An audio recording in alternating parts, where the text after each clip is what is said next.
Gentlemen, we're going to begin. If I can ask you to turn your cell phones off to avoid any interruptions in the program. And if you do not want your photo taken, please let the Board of Trade staff know. We do use photos for both internal and external publications.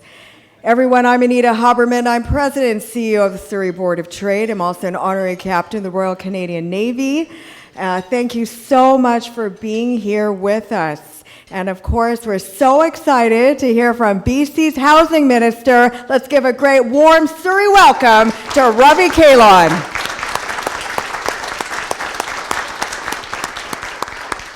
I'd like to begin by acknowledging that we are on the traditional and unceded territory of our Coast Salish peoples, specifically the Kwantlen, Katzie, Semiahmoo, Tsawwassen First Nations, Kaikut, Coquitlam, as well as our Inuit and Métis peoples.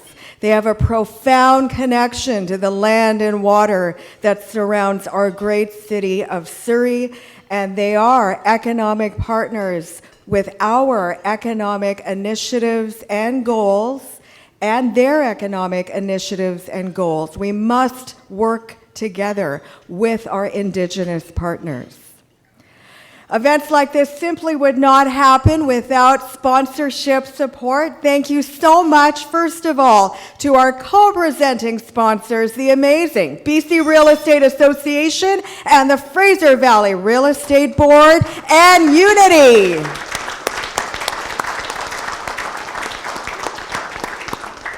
Our supporting sponsor is the TN Share Group of companies. And our ongoing progress partners, really amazing sponsors each year for the Surrey Board of Trade. Our progress partners are BDC, the Business Development Bank of Canada, Scotiabank, Western Community College, the law firm of Fasken, and the Chambers of Commerce Group Insurance Plan represented by S&F Benefits. A round of applause.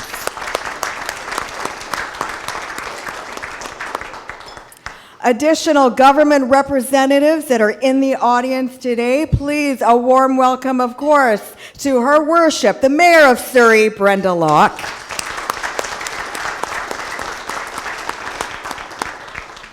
He is registered and I believe on his way, His Worship for the Township of Langley, Mayor Eric Woodward. And City of Surrey Councillors, Linda Addis,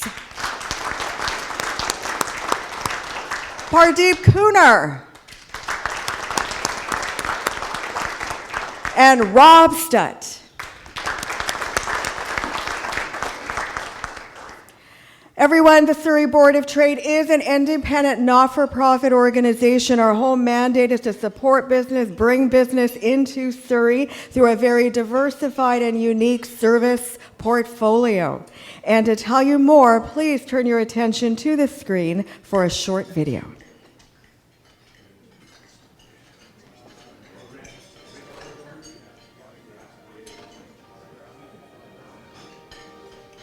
As one of the fastest growing cities in Canada, Surrey is an opportunity city.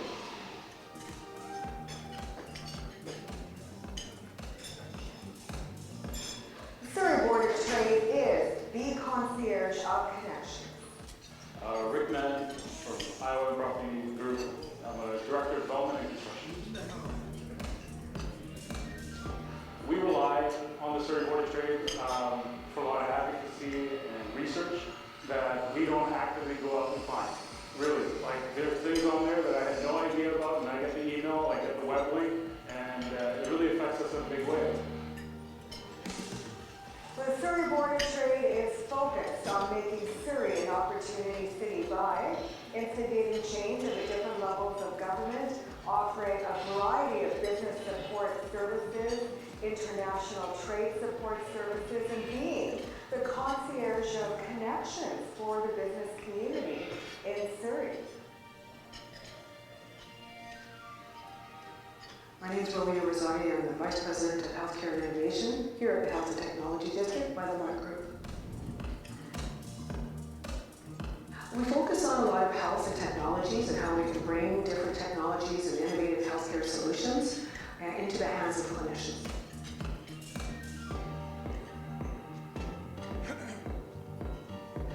So there's a tremendous amount of information and support that Surrey Board of Trade offers to these companies, and it's an opportunity for me to be able to translate what the Surrey Board of Trade is doing for some of those companies and helping those companies to succeed.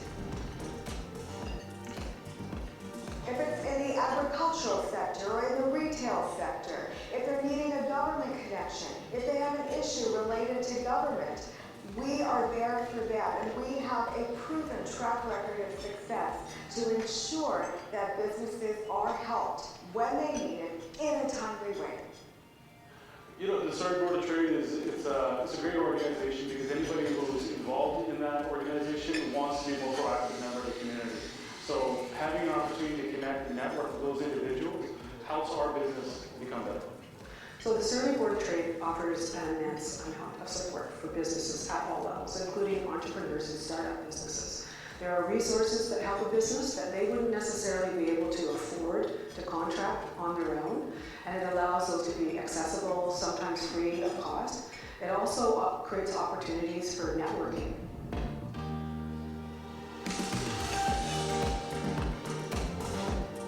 Whether you're a new business that's just opening up shop in Surrey, Surrey Board of Trade has to be one of your top destinations. It will connect you with a lot of great minds in the organization, a lot of great minds in the community that can help. So whether you're a small business or a medium-sized business or a large business, starting out or expanding, we have the connections. We have the resources to ensure that you have what you need during your journey as an entrepreneur.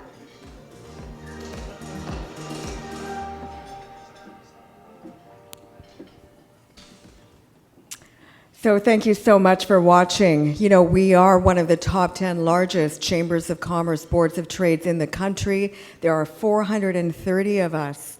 And it is our industry that is a significant partner in ensuring that we have workforce housing. The Surrey Board of Trade has been a policy leader in instigating change at the different levels of government around workforce housing to ensure that Surrey is the place to live, learn, work, and play. And that's why I'm so pleased to welcome to the stage for a very special announcement and sponsor presentation, Trevor Hargreaves, Senior Vice President of Government Relations, Marketing and Communications at the BC Real Estate Association, and Tori Jacobson. He's a Director of the Fraser Valley Real Estate Board and Chair of their Government Relations Committee. Please join me on stage.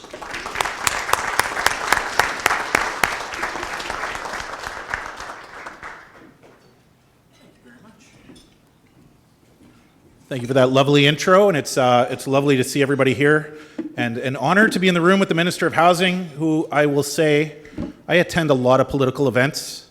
There's nothing in this province that people want to talk about more than housing. You are the political equivalent of Keanu Reeves at the end of the day. You know, he walks in a room, there's a lineup to talk to him. They always say leaders eat last. It's the Minister of Housing who tends to eat last because he's talking about housing. I come to you on behalf of the BC Real Estate Association today. Tori Jacobson is here from the Fraser Valley Regional Board. We wanted to talk a little bit today about housing policy and just the fact that 6 months ago we gathered here on a panel to talk about housing, to sound out some ideas. Mayor Locke was on that panel, a few others in the room. We talked a lot of ideas, a lot of things the province needed, and I think it's extremely commendable that since the minister has taken on his role and under the EB administration, many of those ideas have already been actioned. They're moving forwards. It is extremely impressive to see how quickly your government have been moving along and really taking a housing crisis by the reins and trying to deal with it in a very aggressive manner. You're pushing back against NIMBYism. You're applying the logical degrees of pressure to municipalities to take joint responsibility. On the policy side of things, it's very encouraging to see. What I wanted to talk about today is just the fact that it isn't new ideas where we feel that there's a bit of a shortcoming within the housing sector, but rather it's the process of how our housing ideas being beta tested before they're announced. We're in a crisis. There is a lot of pressure on the political representatives to move forwards and to throw out new ideas and to get them into the market and to test them. But what we are seeing, and not just within the real estate sector, but the proposal that I'm presenting today has a variety of support from organizations right across the housing continuum on both the market and non-market side. What we are really wanting and hoping to see is implementation of better collaboration. There is a great deal of housing policy expertise that exists right across this province. It exists within private business. It exists within nonprofits. It exists within the Indigenous representatives and sectors. These are voices that very rarely gather at a single table. They don't share ideas. They don't share opinions. They don't provide policy to one another and influence each other. What we are calling for today is the establishment of a formalized housing roundtable so that when the provincial government are looking at implementing new ideas, they run it past a series of representatives drawn from within the housing continuum. We're not here today to be prescriptive about how that structure should work and who should sit at that table. We certainly understand, and again, taking the fact that the minister can't move without 100 people throwing 100 different ideas around housing in his direction, we understand how difficult that can be. We don't need to get lost in a myriad of ideas. What we need is a careful lens to work our way through those ideas. We've printed out some materials in terms of the proposal and the various stakeholders that are partaking in this presentation today. Again, I'll just voice the fact that when it comes to associations who are signed off on this, it represents both market and non-market representatives. It really shows the need and the desire for this is right across the housing sector. I'll leave it there for today, and I will just pass it over to Tori to build on some of that discussion. Over to you.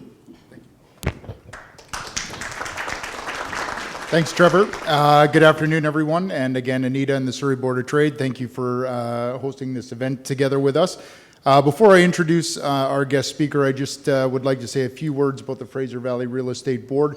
As was mentioned, I'm Tori Jacobson. I'm a current director of the Fraser Valley Real Estate Board. I'm a managing broker, and I'm also the chair of the Stakeholders and Government Relations Committee at the board. And our board actually just recently celebrated its 100-year anniversary, and another milestone is that we reached 5,000 in membership, which is pretty amazing. When I joined in 2010, it was around 2,500. So we've come a long way, and obviously represent 7 communities here in the Lower Mainland area. So our members are immersed in the communities that we work and live, and have our expertise at the ground level. And of course, the Fraser Valley is our home, and as it continues to grow, as we see, it's going to continue to face supply challenges, and adequate and diverse housing supply along with affordability are the key priorities for all of the stakeholders, and this includes individuals like myself and my real estate colleagues, city planners, builders, developers, Board of Trades, Chambers of Commerce, and our municipal and provincial housing teams all play a direct role in shaping strong and vibrant communities. And so from an operational perspective, the board's mandate is to empower our members as professional realtors and help us succeed by providing tools, education, and opportunities that will enhance their expertise and value within the real estate process and the clients that they support. And one of the things that we have done as a government relations committee is that myself, along with my team, implemented a strategic plan so that we have a pillared approach moving forward with our committee, and that is for us to be the board's authoritative voice on housing issues, providing guidance and intelligence to enhance the reputation of the Fraser Valley Real Estate Board, and strengthen and influence the profession and advance the public good. And our 4 pillars are thought leadership, advocacy, education, and engagement.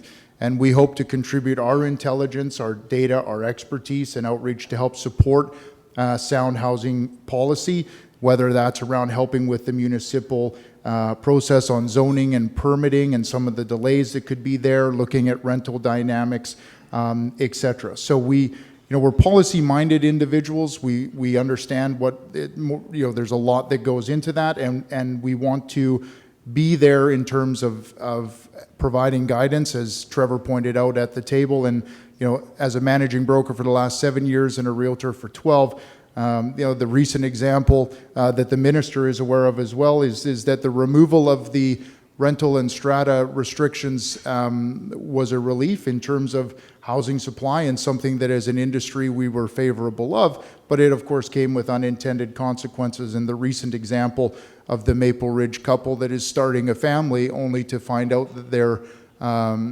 their complex voted to move to a 55 plus and now have required them to leave the home because they no longer fit within the parameters. And so again, with a collaborative discussion, these are some of the unintended consequences that could have been flushed through, and some recommendations made in advance of the policy. And so we're looking forward to that. So again, the Fraser Valley Board proudly supports that housing is getting the attention that it deserves, and obviously a dedicated ministry with you, Minister, and we thank you very much for that and the meaningful process. And we're encouraged that the provincial government recognizes the reality of the crisis and appreciate the funding and strategies aimed at making a lasting impact. And our committee recognizes the plan is a hopeful leap in the right direction to create sound housing policy moving forward, and we're here to do our part in supporting that. So with that, it now gives me great pleasure to introduce a man who has been extremely busy these past several months dealing with challenges and solutions to one of our province's most acute issues. Please join me in welcoming the Minister of Housing, the Honourable Ravi Kahlon.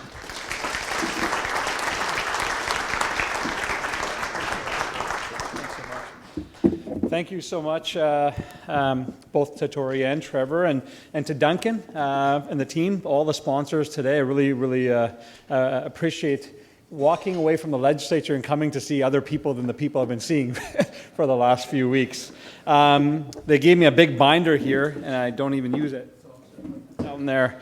I'll start by recognizing that we're here today on the traditional territory of the Coast Salish people, and I want to thank Anita and the entire team. I know that it's not easy to put these type of events together. It takes a lot of work, and really appreciate the work that they do to facilitate these types of conversations. Of course, I want to recognize Mayor, Your Worship, and we've had lots of conversations about housing and how we can ensure that we can build a vibrant and successful community here in Surrey, and look forward to engaging with her further on some of the topics I'll be talking about today. Housing is a top of mind issue. You know, I was actually reflecting on the comments that were just made, that when you used to go to a house party or meet friends, housing would always come up. Now it literally always comes up because people are like, I don't hate to talk politics with you, but can we just talk about everything that you do? And we're going to talk about housing. So it is a topic that is top of mind, and it's and we are in a housing crisis right now. And so today, what I was hoping to do was touch a little bit on our housing strategy at a high level. But really what I wanted to do today was have an engagement. So I'm hoping that people will have come up to the mic and ask some questions so that we can have a bit of a back and forth, a little bit of a dialogue. It's more beneficial for myself when we have these, because good ideas come forward, but hopefully it goes to different topics that perhaps not all of us often think about.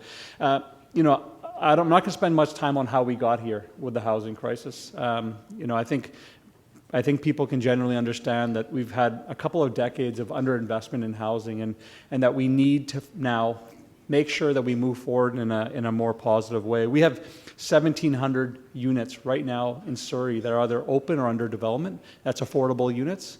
But we know the need is only going to grow, and Surrey is the fastest growing community in the province, and will surpass Vancouver very shortly in population numbers. And so we need to redouble our efforts to ensure that we have the housing that we need. Now, I'm sure when the housing strategy came out, one of the topics that seems to get the most attention is our initiative on small-scale multi-units.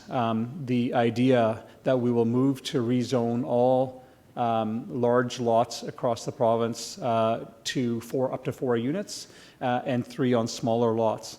It is getting the most attention from people, but there's a couple things I'd like to share about it. One is that overwhelmingly, since I've become the Minister of Housing, there's 2 similar themes that come up to me all the time. And when I talk to young folks it's the same message all the time, which is I don't feel that there's hope for me to ever get in the housing market here. I don't feel that I'll be able to raise my kids in the same community that I grew up in. And how are we going to do that? I want to stay in BC, but I'm not sure how I'll be able to afford to stay in BC. That's a scary thing to hear from the next generation. But I also hear from folks who have a home, maybe have a small mortgage or no mortgage, and they say, you know what, I've got a house, I get it, I'm fairly lucky to have this, but where are my kids going to live? How are my grandkids going to be close to me as they start growing up? And so this issue isn't necessarily one of those who have and those who don't have. This is an issue that crosses all communities, no matter where you are in the housing spectrum. So our goal with the small-scale multi-unit is to say that if a single-family home gets torn down, that we must provide options for other types of housing to be built there. And I'm not saying that when a single-family home comes down that a single-family home can't be built. This is not a war on single-family homes. As long as people can afford them and they want them, they will continue to be built. The market will respond. But what we're saying is when a house comes down, that we have to provide options for people that are not that expensive house. And so we have seen from jurisdictions around the world that have gone in this direction, New Zealand, California, Washington State, Oregon, Ontario to a small scale, and Arlington just recently, is that over time you start seeing an increase in supply in the housing supply. You end up seeing flattening of house prices. You start seeing a flattening of rents. And that's something that we want to see here. But fundamentally to the core, what we're trying to do here is ensure that there's ability for young people to continue to live here. And that means by having these changes, it means that we're going to be able to ensure that instead of going through zoning processes, that we'll be able to go through a much quicker process to get this type of housing built. Now, I know that we're going to have to do some work with local governments in the coming months to ensure that we can address things like heights and setbacks and parking, and we'll do that work. We want to make sure that communities have the infrastructure supports that they need to continue to see that growth in their community, that they have the schools that they need in their communities. We've been doing that here in Surrey. We need to continue to do that as our population grows. But this is not about growing the population, and sometimes people say to me, oh, you're going to do this, it means more people are going to come. We have people here already that don't have homes. We have people living in encampments. We have people living in parks. And at some point, we have to get to a point where we just have to get to a decision. Now, 2 days ago, I introduced legislation in the House on a specific project in Vancouver, where we went through 2 years of consultation. We went through 6 days of public hearing to get affordable housing for people. And by the way, few blocks away in a park, we have people sleeping there because they have nowhere to go.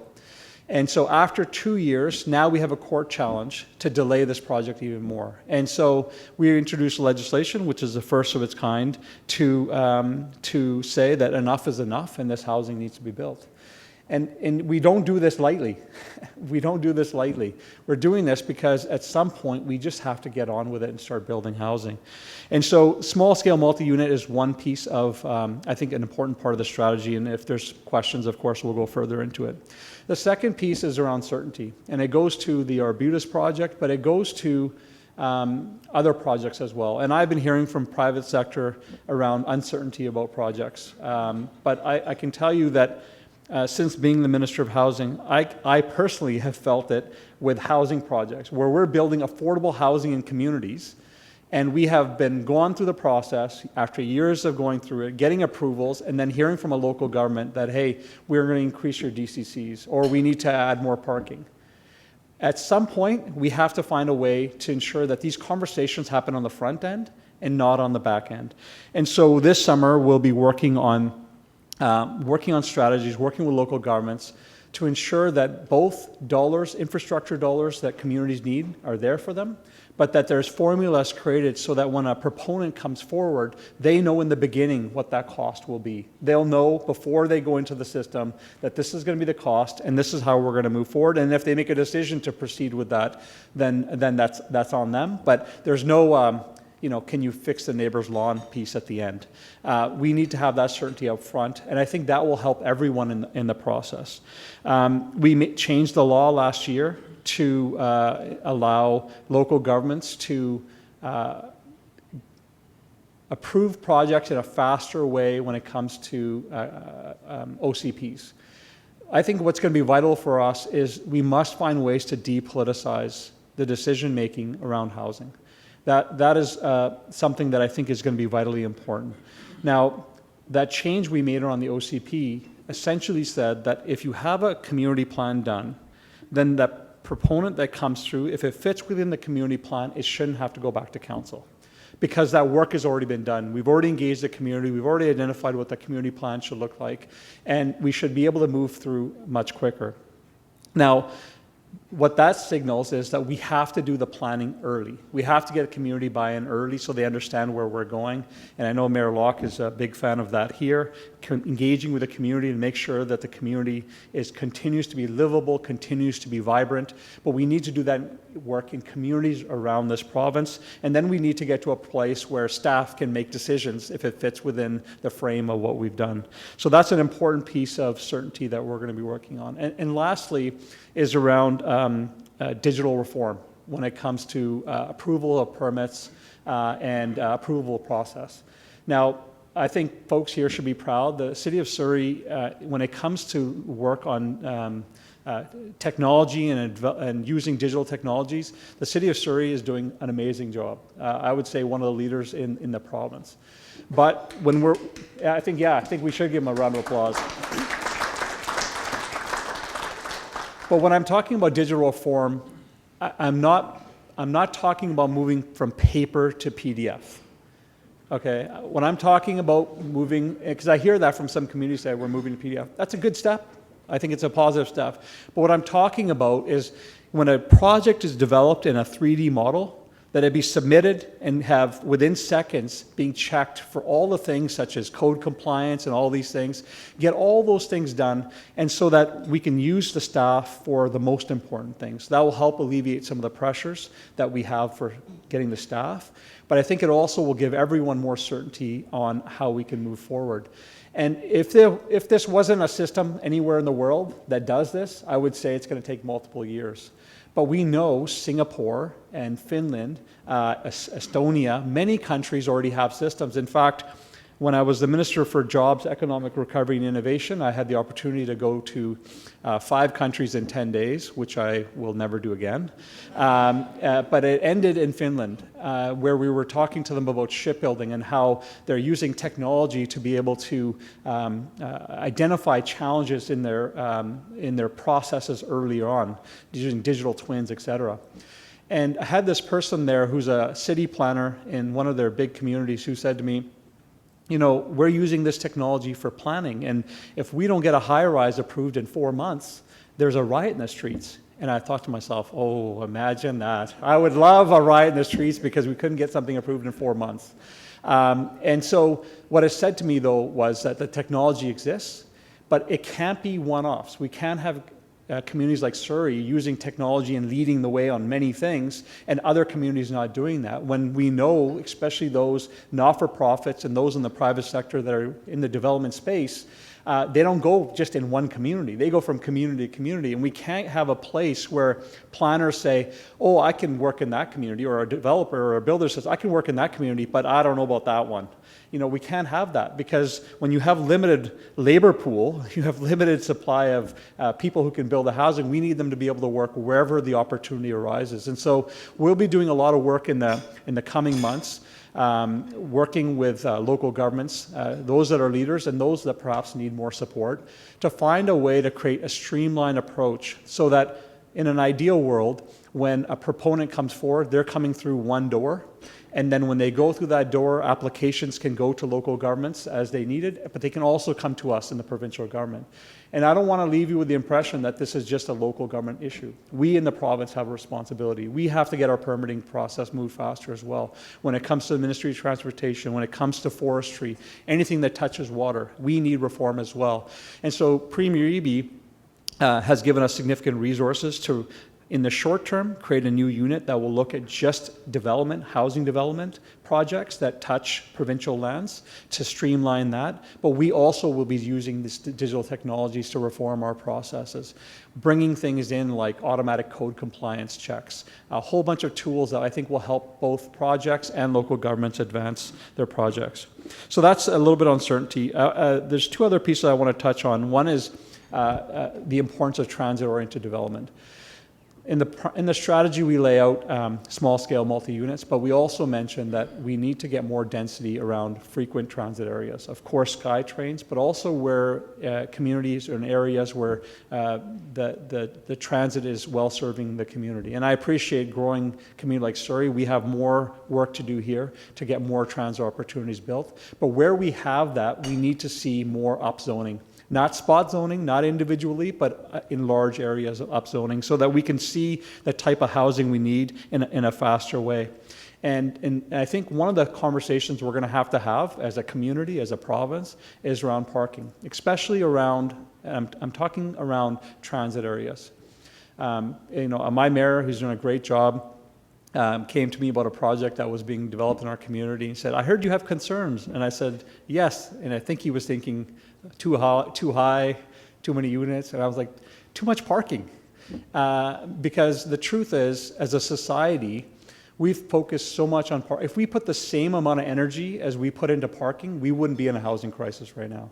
And so we need to think about parking where it's required, and it's going to be required, especially around small-scale multi-units. But around transit, we need to start building livable communities and spaces for people to be able to live. And if they have a car, to have the space available. But if they don't, that they have that opportunity as well. So you'll be hearing a lot more on transit-oriented development. And then last thing I want to touch on, and I can go on for hours about this, but it's around the workforce. We know that we have a labor shortage, and I don't think I've talked to Anita and the Board of Trade without this topic coming up every single time. And so when it comes to building the housing we need, yes, we're going to need immigration. But I think we need to really think about immigration in a different way. I've been advocating to the federal government that we need to tie immigration to housing starts and to affordable units. And I've been saying that not because I don't want immigration. I'm a product of immigration, and mostly everyone here is a product of immigration, unless you're indigenous to this land. But because in order for communities here to be successful, and for those that are coming to be successful, we must ensure that there's housing options available for them. For too long in the history of our country, we've welcomed immigrants, but we've welcomed them here as labor. And we need to start rethinking that, because I think where we failed is we haven't recognized people for their lived experiences, for the skills that they bring, for the knowledge that they bring. So yes, immigration is going to help us build housing, build our communities, but we must welcome them. There must be a path for immigration, but we also need to ensure that we recognize their skills and that we build housing so that people can settle here and be successful here, like we want everyone else to be successful. Second will be skill development. We have a Future Ready plan coming out very soon. We know that we have 1 million job openings in the next 3 years. The biggest demand is by far in the skills trades, in the tech space, and in the care economy. So that means we're going to have to scale up, not only giving young people the opportunity and reminding them that there's great opportunities in this space, but also ensuring that those that are existing workforce get the opportunity to reskill and upskill. Because we can't wait for crisis to happen, for displacement because of technology to happen. We must tool our people up so that they're prepared for any challenge that comes. It'll increase productivity, and it'll just mean a healthier society. And then lastly is we're going to have to innovate. I met a developer who said, "Ravi, we've been building the same way for 40 years. We know it. Our performers are set. We use the same products. And it's hard to change." And my message to him was, we have to change. We must change. If we think the labor challenge is going to be gone in a year or two with immigration numbers, we're dreaming. This is going to be a challenge for us going forward. And so how do we build faster? How do we build more efficiently? How do we build with less people? I'm a mass timber geek. I talk about mass timber everywhere, and I know Mr. Sethi will appreciate that. I talk to his son quite a bit about mass timber. But for me, I think it's a sign of the future. more and more our citizens are coming to us as elected officials, coming to the mayor, saying we need to build more sustainably. We hear that all the time. That noise is not going to go away. It's only going to get louder. And so with Mass Timber, we have the opportunity to do multiple things. We end up having the opportunity to build more sustainably. We have the opportunity to address issues that I'm sure the mayor and councillors in this room hear a lot, which is disruption to local businesses, noise. And so we can do all that, finding ways through prefabrication and other innovative ways to build. It's going to take time. It's not a magic formula. I'm not suggesting that it's going to be done today, but it's happening in communities around this province. And so we have to find ways to do this work differently. And then in closing, I'll just say that when we announced this housing strategy, when the Premier announced it with me, I was in my community and I went out door knocking because when you get stuck in Victoria, you always think, what you hear is what you hear. And so I go regularly in my community just to surprise people at the doorstep. And this gentleman said to me, I like the housing strategy, Ravi, but I just want to say my community, I've been here 45 years. It's a working neighborhood, working class neighborhood. And, I know we need housing for our kids, but I don't want to see too much change. And so I thought about that for a while, and I'll share with you what I said to him at that moment, which was, whether we want change or not, the change has been happening in this community. The structures may not be changing, but who can afford to live in that community is changing. And so for us, with this housing strategy, somebody asked me, what is success? Success is when we have kids in our neighborhoods again, when young families can afford to live in their neighborhood. So when we can build different types of options, we're going to have that, and that's a sign of a healthy society. And so with that, I'm happy to take any questions, and again, thank to Anita and everyone for welcoming me today. Thank you.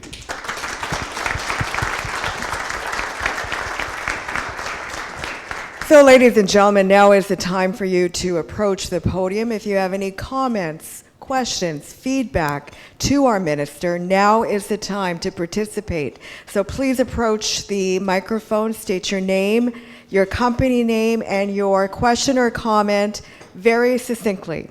I said to Anita, I'll come for questions only if there's only a pro mic. So for those of you who've attended these events knows, I'm just kidding. You can ask Kahlon questions. I'm just going to start off with the first question, and really the BC government, from our perspective, has been a leader in terms of really mobilizing housing initiatives, reducing red tape. More, of course, it's a journey. More has to be done. But tell me about your perspective working with the federal government. The federal government also has a role to play. Man, I thought you were going to start with a softball. I'll start with the positive stuff, which is the federal government right now is doing more than that's happened in the last 20 years. But is the more enough is, I think, the challenge. I really appreciate their program that they have that's going to be supporting us to support communities, local communities, with new tools to move projects faster, the accelerator fund that they've launched. But the truth is, the funding that is on the table is just not nearly enough. And I'll give you an example. The federal government traditionally, not traditionally, the federal government has a responsibility of supporting housing on reserve. And we just couldn't wait anymore. And 2 years ago, we started funding housing on reserve. So we are now directly funding housing on reserve. Now, what we've said to the federal government is we're the only province doing it, and we're doing it because we know there's a need. It's a tragedy that when you look at some of the numbers in encampments, the 30-40% are Indigenous community members. And so that's why we're doing it, because we know if we build the housing, we can create the stability in communities so that we don't have pressures elsewhere. But we've asked them, why don't you match funding there? There's a whole host of things I think the federal government could be doing more of. I'm not here to say it's their fault or nothing. I'm just saying we just need to be walking in the same path together, and in particular around Indigenous communities, in particular around supporting new immigrants and refugees. I think that's a place where the federal government has to play a bigger role. Again, some positive things are happening, no doubt, but given the size of the crisis we have, and And given the fact that interest rates have gone up dramatically, which is going to throw a lot of projects or shelve a lot of projects over the next coming years because of the increase in costs, like it's the time to step in. And so we're having good conversations with them. I'm hopeful that we'll have some positive things to share soon, but it just requires all of us to do a little bit more. Thank you, Nita. Charan Sethi, the Tinshe Group of Companies, leading developer in Wally, an area that nobody thought it should be developed. There are a few things that concerns us as developers who are very much dedicated to producing housing at the most affordable price we can. It's a layer of regulations which keep on happening year after year and year. The more and more regulations are being put on us, ever increasing fees. Every project we've done, it increases by a few $1 million in fees. Long process for rezoning development permit, which adds cost to housing. City story has been very good, but I would like to see it go even faster. Thank you, Madam Mayor. One of the things which is currently we're dealing with right now with our 6-story wood frame building is the step code. Mm-hmm. Step code is probably one of the worst codes that ever got adopted by BC, simply because number one, it increased the cost of construction somewhere between 18 to 22%. It has some very unintended consequences which nobody wants to talk about, and I will talk about it. Which is basically the homes, as you go further and further into step code, they're going to start overheating because they're so well insulated that they will require air conditioning to be done, so which is now consumption of energy as well. The one which is probably going to haunt us later in the years, probably 5 to 10 years from now, is rotting buildings. If you go back to the time when we had leaky condo syndrome, it was fantastic the way they done it. They do it in California, we can do it here. Sorry, it doesn't happen here. We have different weather conditions and humidity conditions. So once you seal the wood into a compartment, it starts to rot. There is always a moisture in it. The wood has to breathe, and it's with the step codes, and I've talked to one of our engineers, decorative. She was upset. She said, Charan, I can't even talk about it because we've been given a gag order that if we start talking about what's going to happen on these consequences, I will lose my license. Now that really upset me yesterday because I said, and she's probably one of our smartest consultant, and putting a gag order on somebody to say the facts, I think is so wrong. Is there anything that can be done to stop this from moving forward? Our BC building code could have been improved in a much simplistic way and made those building that we do much better. But step code is going.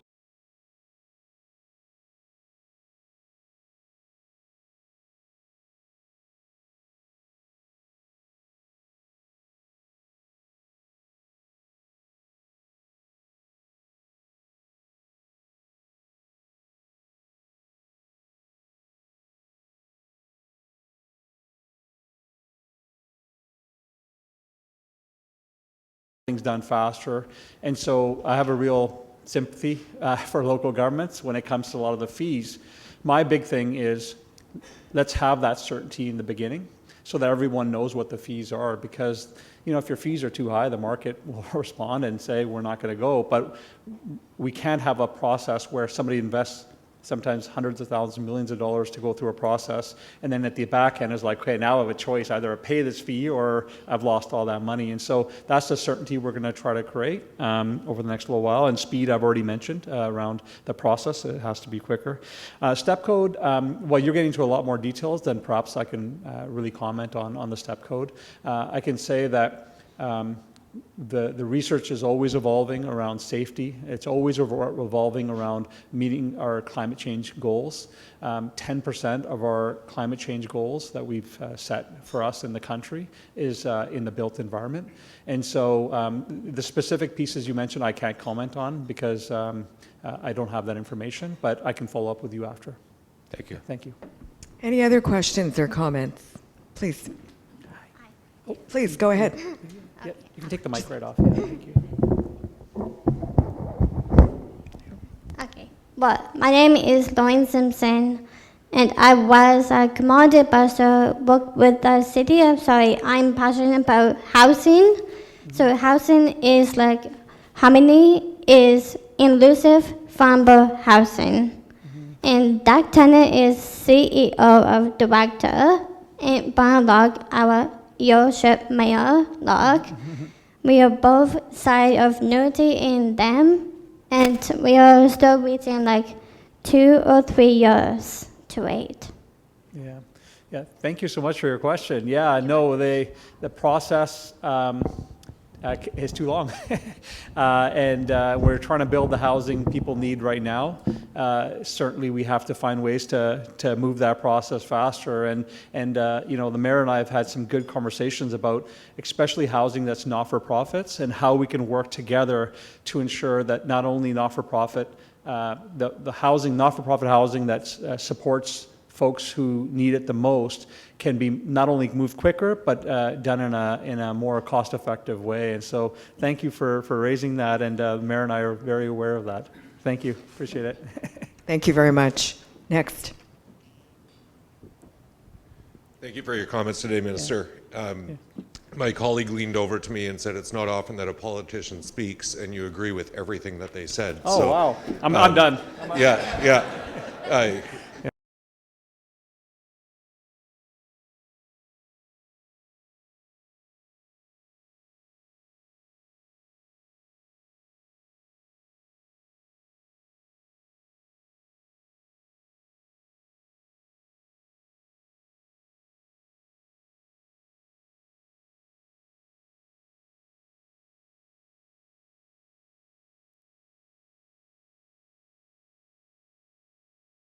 You and I had this conversation outside, some of the short term, which tends to then be policy, going back to what my other colleague, Trevor Hargreaves, was saying at the microphone, having more conversations around what that policy can look like, especially in the short term when we're acting in almost a more reactive way. Maybe just a reiteration of some of those comments. Yeah, Thank no, you. thanks. And that was a great conversation. So I think it's well worth having it here, which is, you know, part of the challenge we have was when we formed government, we significantly increased the budgets to a very high level. And then everyone's like, well, where's all the housing? And I'm like, we're still waiting for a lot of them to be built or going through process. A lot of those units are coming online now, which is good, but it takes time. And when, as was highlighted, when you're in a crisis like we are now, every unit needs to be available to people. And so one of the pieces that we were talking about outside is something that's in the strategies around short-term rentals. Now, I know short-term rentals are important in some tourism-related communities in particular, and they've become a really important part of our communities. But I'm hearing more and more now from tourism-dependent communities saying, you know, it's great, it was great, it grew, and now all of a sudden we have nowhere for our workers to live. And so we have to find ways to work with local government, that's our commitment in the strategy, to find ways for local governments to have the data that they need so that they can have the proper regulation.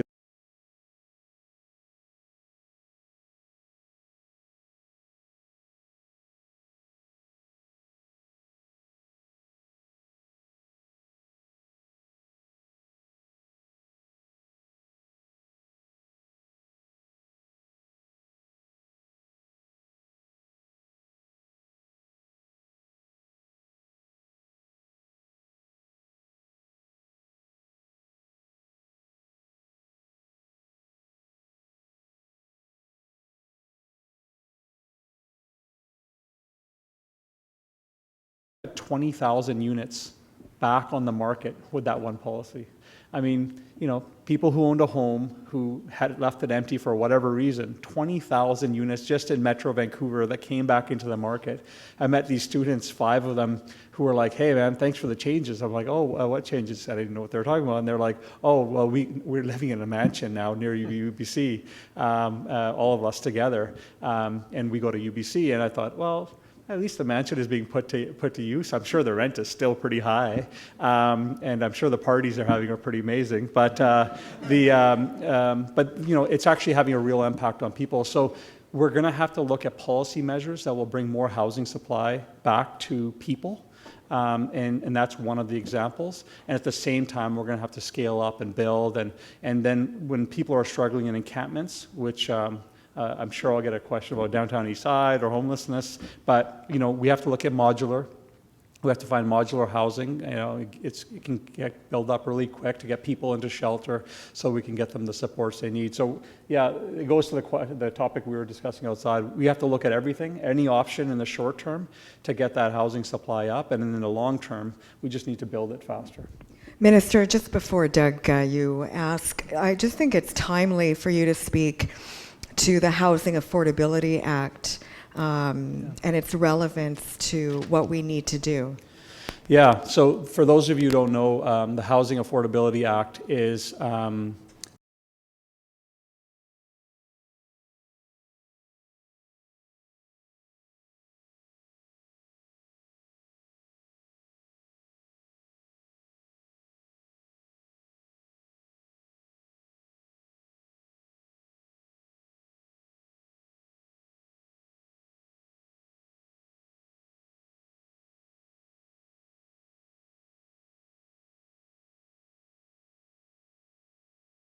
announcing them this spring. Right now, we're doing some of the data work that's required. I'm not going to just randomly pick communities that I want to pick, because people come to me all the time like, pick this community, and I'm not going to do that. But we are looking at data, and we're going to be using it, looking at it from two kind of frames. First one will be communities that have the ability to take on growth. But I think it's important to note that those are the communities that have traditionally taken on growth, right? So that's one lens. The second lens will be communities that have hidden from growth. Because it's important for us, and I say this all the time, it doesn't matter if you're Surrey, Vancouver, or if you're Anmore. Everyone has to participate in this. This can't be, you know, everyone going to the city of Surrey and saying, oh, you got people, you got to keep doing this. It's got to be everyone's responsibility. So we're going to be picking communities that fit both. We're going to lay out a clear metrics of how we're doing that so that communities know that beyond 8 to 10, who might be next, because our intention is to expand that. We chose 8 to 10 because part of the legislation says that if a community chooses not to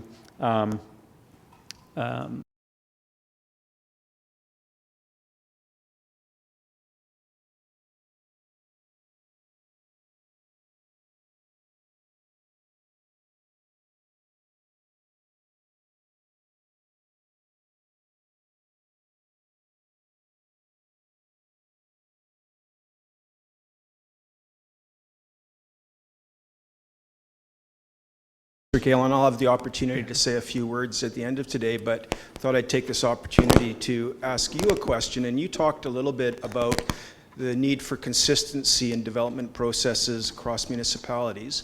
One of our ongoing conversations with the City of Surrey is around development cost charges. In the City of Surrey, nonprofit housing providers pay the same development cost charges as private developers, while bringing in housing that's 30% below market rental on average. Has the provincial government thought at all about doing something with development cost charges to ensure that all cities have the same policies that some of the cities have now, which is nonprofit developers are treated differently than private developers? We are right now in the process. This fall, we will be bringing in legislation. We're starting to engage with communities now.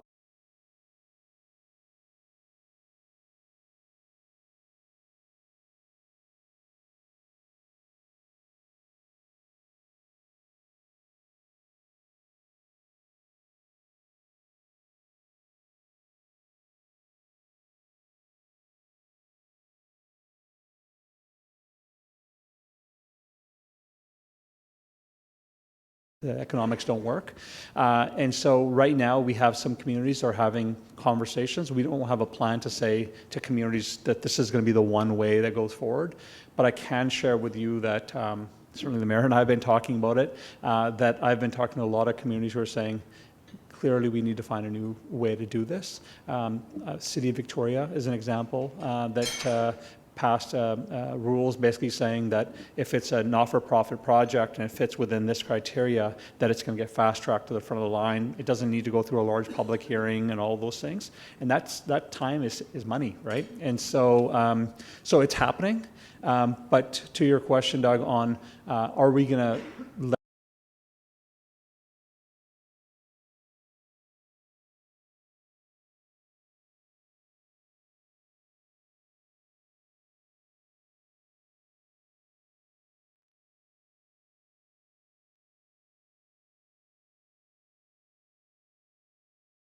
Thank you.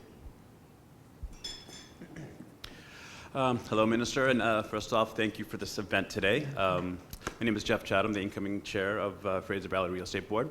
So what I want to bring to attention is actually more of a concern from many members of our community. And they both are connected, one being about the property transfer tax. Now, to buy a home in British Columbia, as you know, is one of the most beautiful places to live. It's also very expensive. Property transfer tax on $800,000 property is like $16,000. Now that's $16,000 that they can't use for their down payment, right? It has to be paid up front as well. Can't be put on the mortgage, so it kind of hurts them when they're even able to afford it. Now, first-time home buyers, they're not going to buy a $2 million.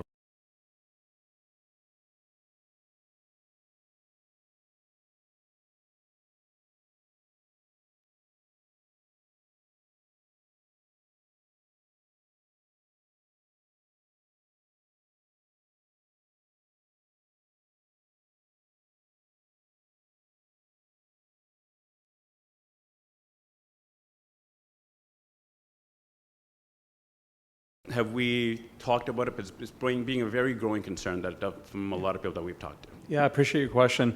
And yes, so in December, I think it was 1 month into my role, I was able to get additional dollars from Minister of Finance, and thank you if she's watching, for the dollars to significantly increase the staff at RTB. Coming out of the pandemic, we've seen a significant increase in complaints coming that need adjudication to the RTB. And so what we did was we've actually got funding to increase the staff by 40%.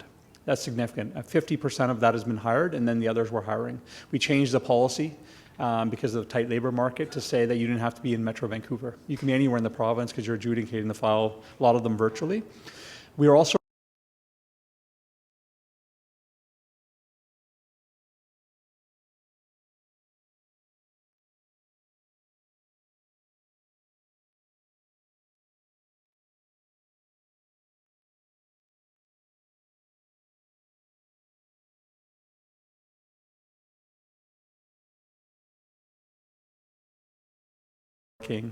sometimes those things get dragged out in the system for a long time. And so what we're doing with the enforcement team is we're just sending somebody out to them, to the landlord, and saying, hey, this is your responsibility. You gotta do this.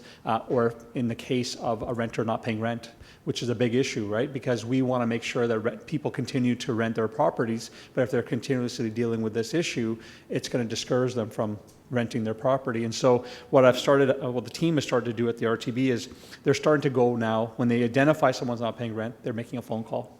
They're calling the tenant and saying, what's the issue here? If it's a legitimate issue, which could go either way, the process must go on because who knows the issue.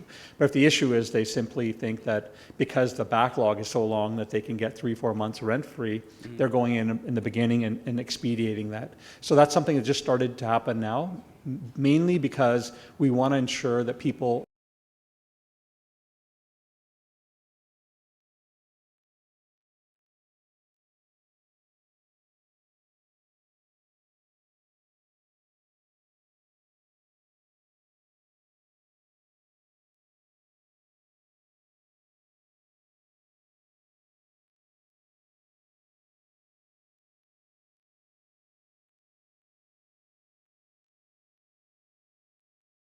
pilot a new program which will provide capital to anyone who is property rich but cash poor. I hear this all the time from especially seniors who are like, I could create a suite in my place, but I don't have the money to do it up front. And so we're going to be doing a pilot up to 3,000 homes where we'll provide up to $20,000, 50%, 50-50 split, up to $20,000, so up to $40,000 for the total cost for someone to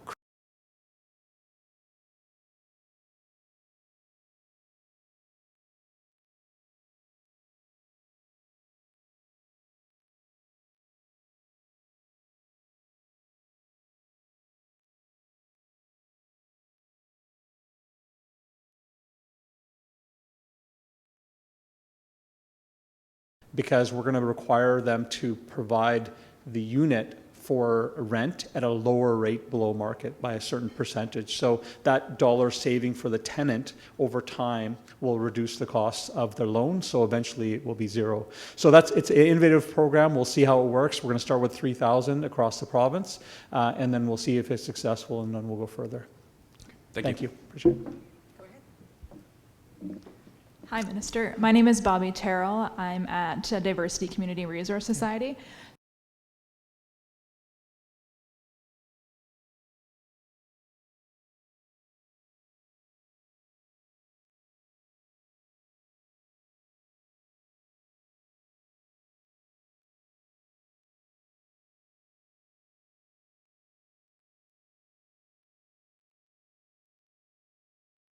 We'll have that. So what we're going to do with the Housing Supply Act is we're going to identify communities in the first batch.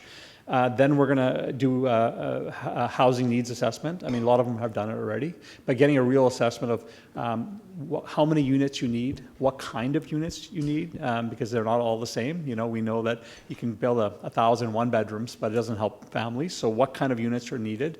What kind of affordable housing numbers you need to reach? You know, so doing a real assessment of the needs of the community, and then that will be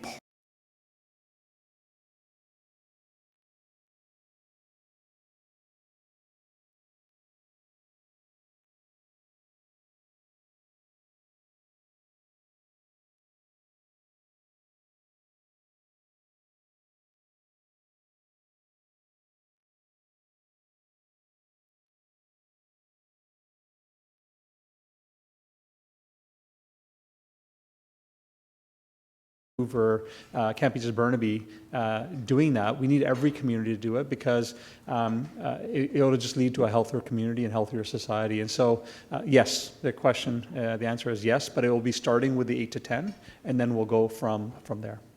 Thank you. Thank you. Go ahead, sir. Hi, my name is Amar Bains. I'm with Nordal Group of Companies. We are land developers and builders. I'd like to talk about affordability and why the cost is going higher and higher.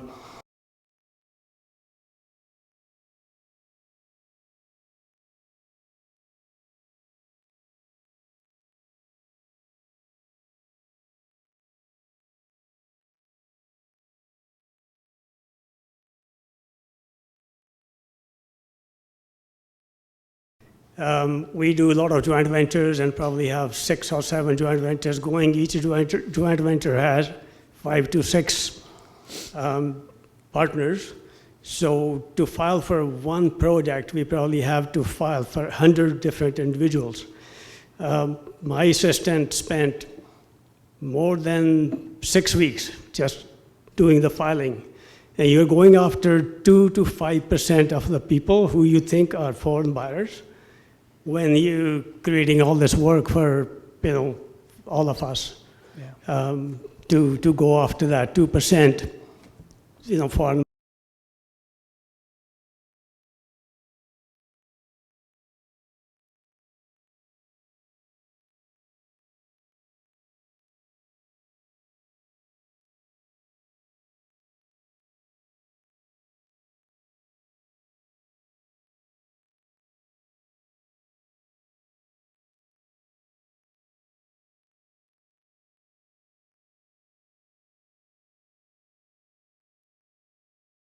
we have to hold them for 3 to 4 years. So that means we're going to be paying $500,000 in speculation tax on those empty lots, which is going to be built, but they don't qualify for that exemption for a single lot that, waiting for the building permit. So, there are some issues that, costing us a lot of money. Yeah. Thanks for your questions. Oh, go ahead. The next one is the cost. The cost is going up because of the infrastructure cost.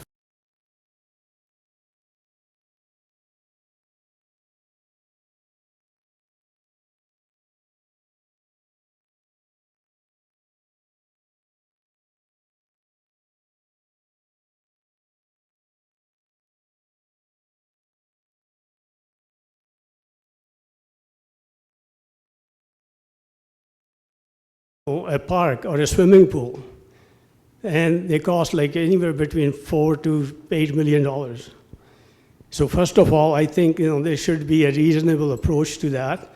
What's the requirement actually, to hold a detention pond? Secondly, if the developers can't afford to build it, your government is giving the infrastructure funding to the municipalities. Why don't they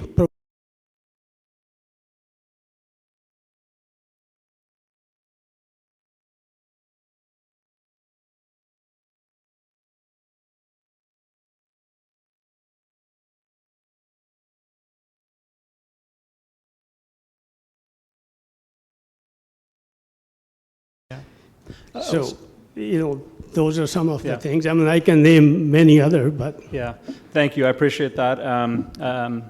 I'll start with I can't comment on the retention pond because it's a municipal piece, but I can say that, first off, I'm sorry you didn't know the rules around the spec tax before you purchased the property. Normally, we ensure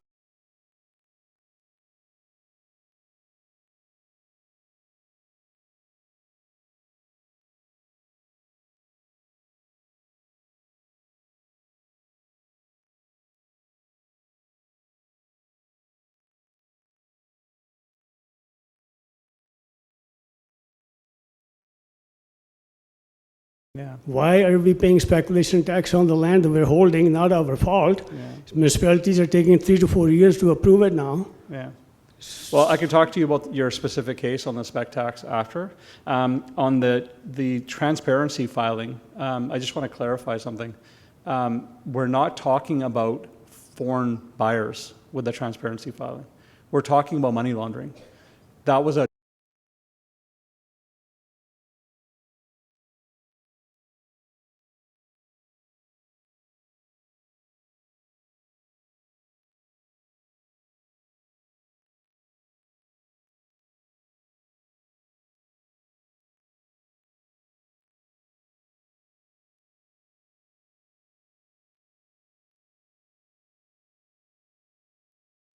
on the numbered companies. And so I think it's important to clarify, it's not about foreign buyers.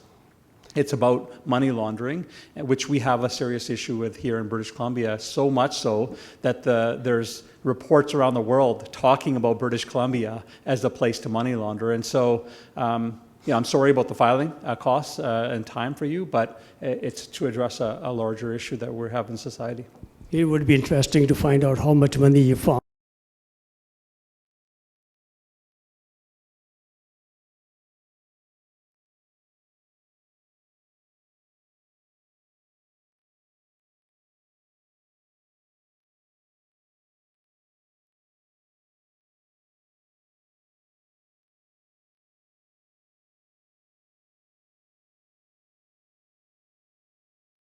Our healthcare services in Surrey, but if you can address social housing, the infrastructure investments that we so desperately need in Surrey and in the South Fraser Economic Region, to help those that are suffering from drug addiction, mental health. How is the BC government working with municipalities to ensure placement of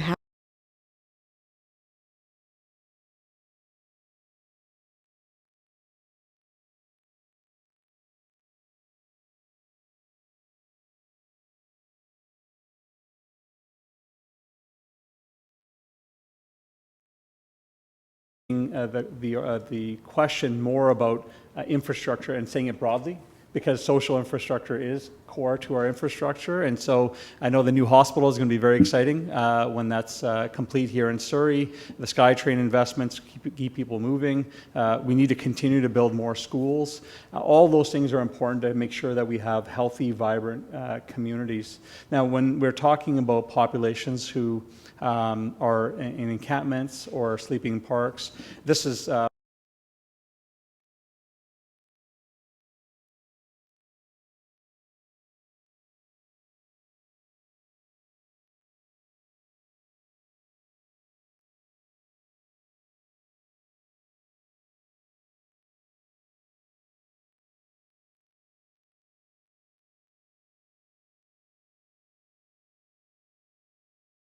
addiction in particular, but it's not going to be an easy fix. And I think that's important for everyone to understand.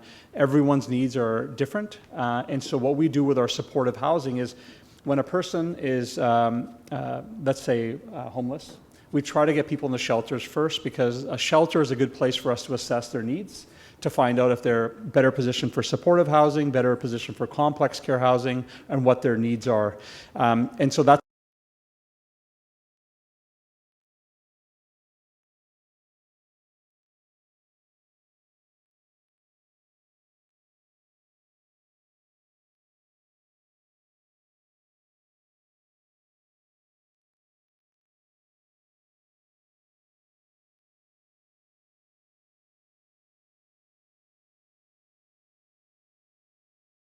but there's a lot more work to do there. Yeah. Minister, thank you so much. To thank you formally on you. behalf of the Surrey Board of Trade. We're going to have Doug Tennant come on stage. He's the CEO of Unity and our co-presenting sponsor. Doug, over to you. Thank you very much, Minister Kahlon. And on behalf of the BC Real Estate Association and the Fraser Valley Real Estate Board and Unity, we have a little gift for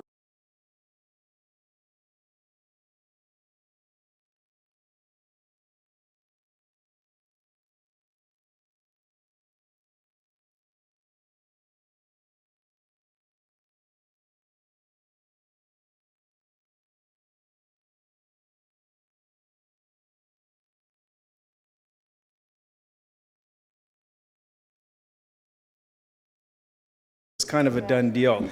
I want to tell you a little bit about Unity. Unity is the partnership of 3 nonprofit organizations that help build healthy and inclusive communities in the city of Surrey and White Rock. And we do that by supporting people with disabilities to live full lives in the community, and also by developing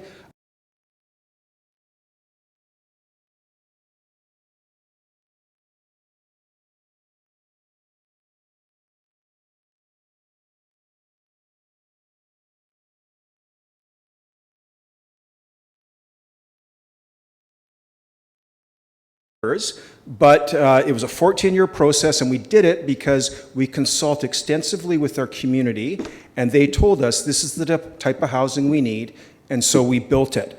And we learned a lot. And I was talking with Steve Stu earlier on, and I'm more than happy to share the mistakes that we made with other nonprofit housing providers so that they can get housing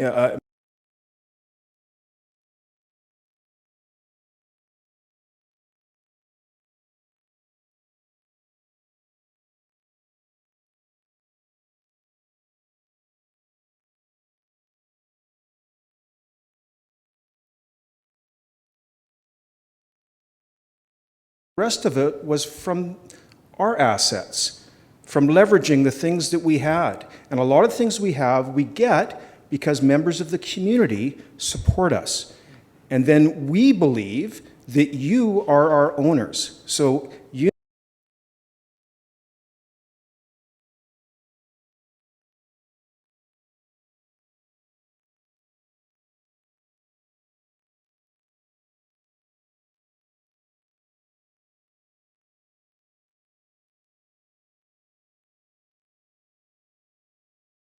not buildings, units, homes. Only 245 affordable rental homes were built, whereas in Vancouver at the same time, over 3,000. So Surrey has a great deal to catch up on for affordable housing, and Unity is one of the few organizations that actually builds that type of housing.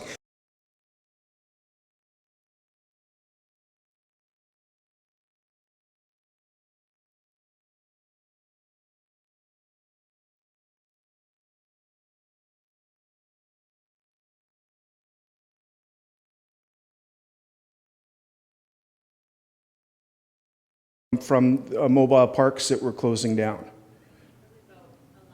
Yeah, so there you go. And I know that the developers in the room, when you're developing, you don't want to see people put out, evicted, but it does have to happen. And you need organizations like ours, which are going to fill that gap for people who are living in the city and are being priced out. So seniors,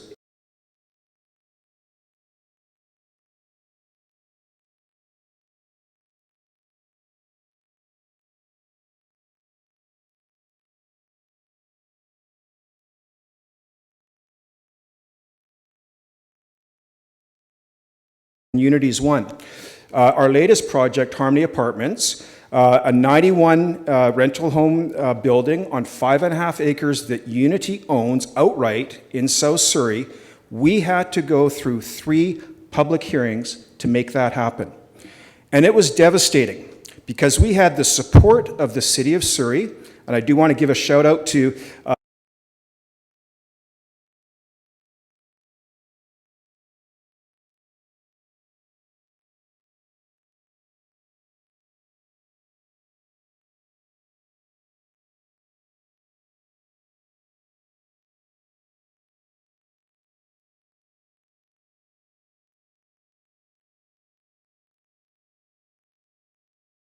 what? That actually prevents other nonprofits from wanting to come build in this beautiful city of Surrey. So the impact was deep. But now, Harmony, and again, with Harmony, BC Housing is stepping up. Probably about 25% of the build will be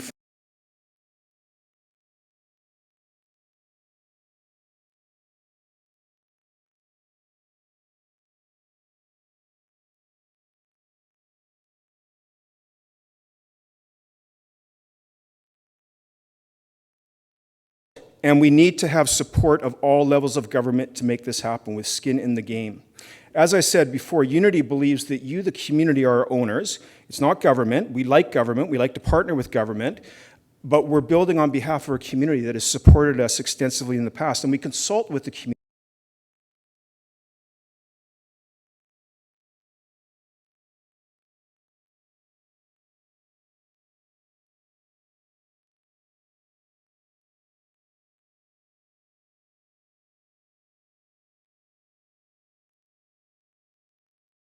Though, that I'm actually very optimistic. And I'm optimistic, why? Well, because now we have a mayor, Mayor Locke, and council that 100% approved the project, the Harmony project. So that's great. And it took us a long time and a lot of heartache to get to where we were. Mayor Locke was supportive.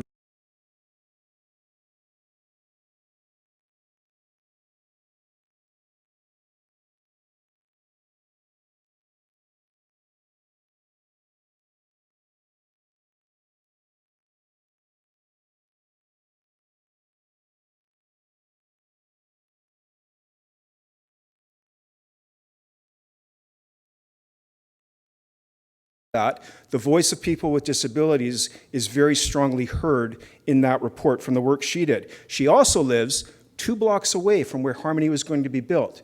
And so when Harmony wasn't built, it meant a lot to her. And we actually, she started a documentary called Lauren's Story that I invite anybody to look it up on YouTube.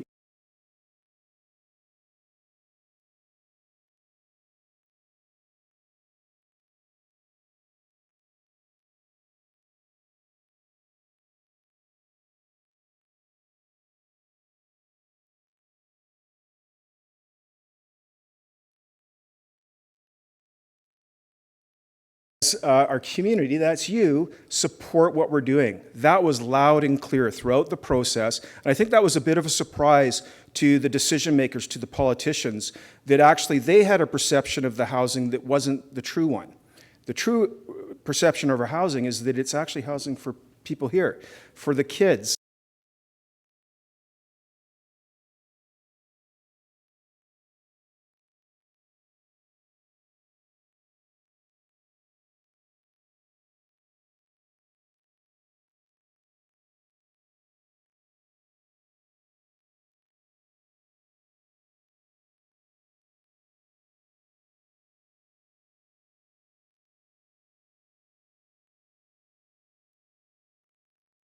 housing model that we develop. And please take this away with you. It tells a little bit more about us on all of the tables. And Liz Tickleman is someone you can contact, and we'd be glad to set up a tour of our Chorus apartment. You can see our model at work. And then finally, I'd say share your expertise, your housing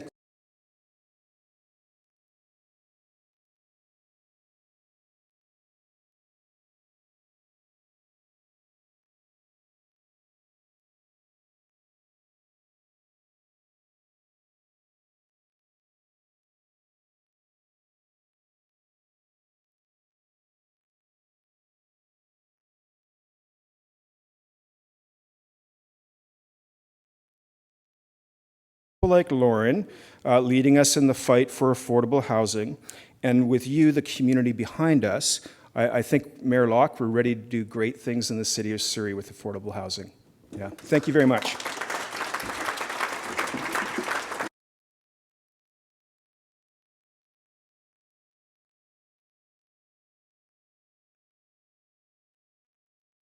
And Unity and our supporting sponsor, TN Share Group of Companies. A round of applause.